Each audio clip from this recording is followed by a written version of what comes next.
we yet our sail unfurl, there is not a breath the blue wave to curl. There is not a breath the blue wave to curl. But when the wind blows off the shore, oh, sweetly will rest the weary oar. The breezes blow, the stream runs fast, the rapids are near, and the daylight's past. The rapids are near, and the daylight's past.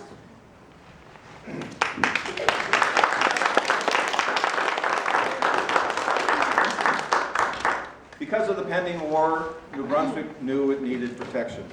First local militias, then a fencible regiment, and finally a full regiment of the line, the New Brunswick Regiment, the 104th, was created. They recruited far and wide. Woolastook or Maliseet, Mi'kmaq, Passamaquoddy members of the Wabanaki Confederacy were used as guides and messengers. Now during gatherings or powwows, the First Nation community would often start with a round dance. The following round dance chant would have welcomed ancestors to the event and paid respect to the Creator's gifts and the circle of life. Round dance. Yo hey hi yo hey hi Yo hey hi yo hey hi way hi yo ho way hi hey ho. Yo hey hi way hi yo.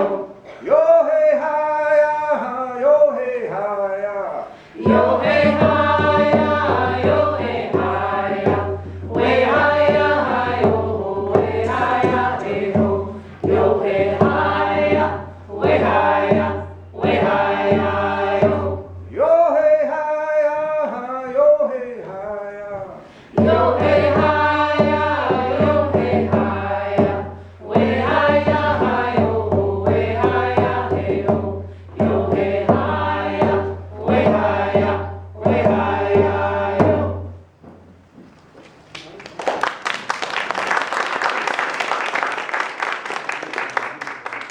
The local Acadian French, as well as extensive recruiting in Lower Canada, resulted in many French-speaking soldiers. Of the roughly 1,000 men at its peak, the New Brunswick Regiment had about 200 soldiers with French names. The following song might have been heard along the river, sung by French paddlers. En Montant la Riviere.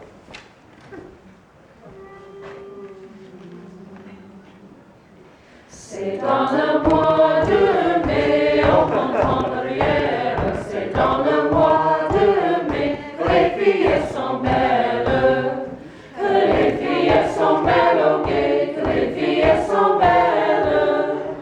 Elle a des beaux yeux bleus en montant la rivière. Elle a des beaux yeux bleus, la bouche est fermée. La bouche est fermée, ok, la bouche est fermée. Dans un petit logis en montant la rivière. Dans un petit logis, tout près de la fontaine. Tout près de la fontaine, ok, tout près de la fontaine. C'est dans le mois de mai, en montant la rivière. C'est dans le mois de mai que les filles sont belles.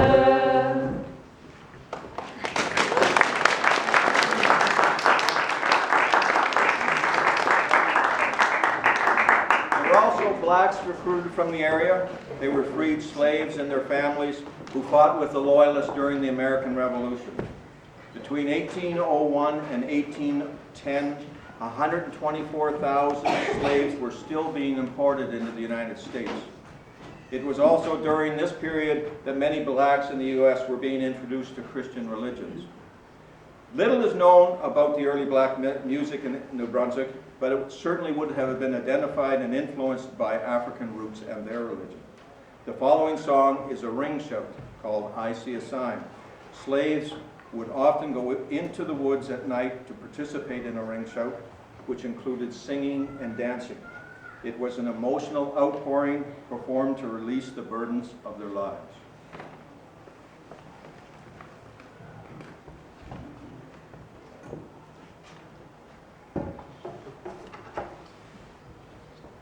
I see a sign, yeah, a glory sign, yeah, I see a sign, yeah, Lord, time is drawing nigh. Down in the valley, yeah, way in the valley, yeah, down in the valley, yeah, Lord, time is drawing nigh. 2 white horses, yeah, ride white horses, yeah, 2 white horses, yeah, Lord, time is drawing nigh. Ride to freedom, yeah, all our freedom, yeah, ride to freedom, yeah, Lord, time is drawing nigh.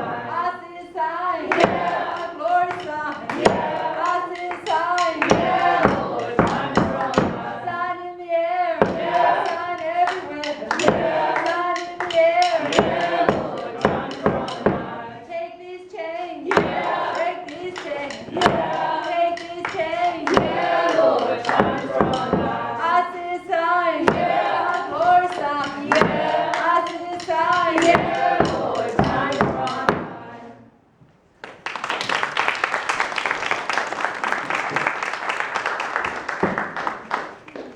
There were about 30,000 people in New Brunswick in 1812, farmers, fishermen, and of course woodsmen.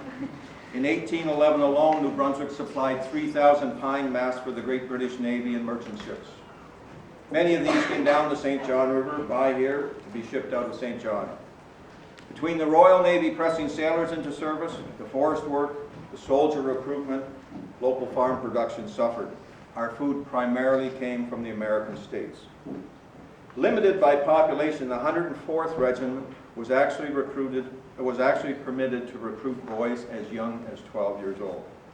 Can you imagine sending your young 12-year-old off to war? Is there any 12-year-olds today who would like to be recruited into the forces?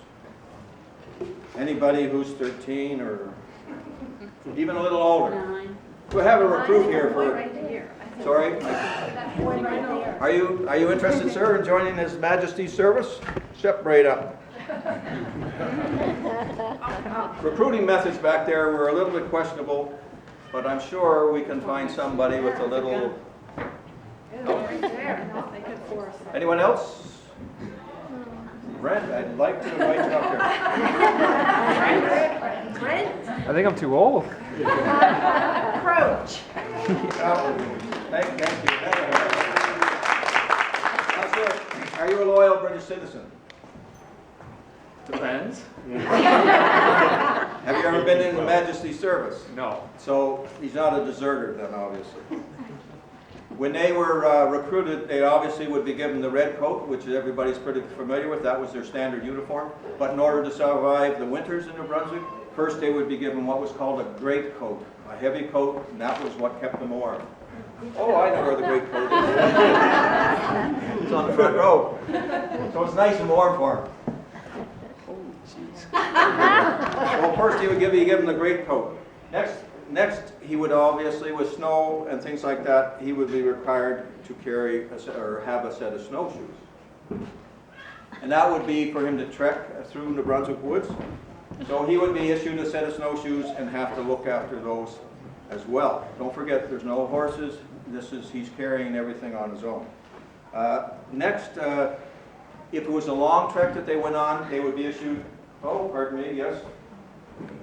Everything he had to carry would be in gear or something else he had to carry. So he would be issued a pack sack, which all his clothes, his bedroll, other bullets probably would all be on that. And I normally, if it's a 12-year-old, I don't put the bricks in it.